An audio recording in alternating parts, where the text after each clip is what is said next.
lu dengerin nih bang.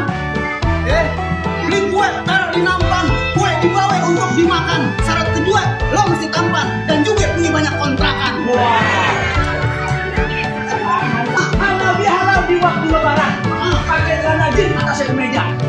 Rezeki yang halal banyak bertebaran. Asal tuan muda mau rajin dan dia bekerja. Oh, jadi segala macam simbol dunia artinya dia bisa penuhi dong. Bisa penuhi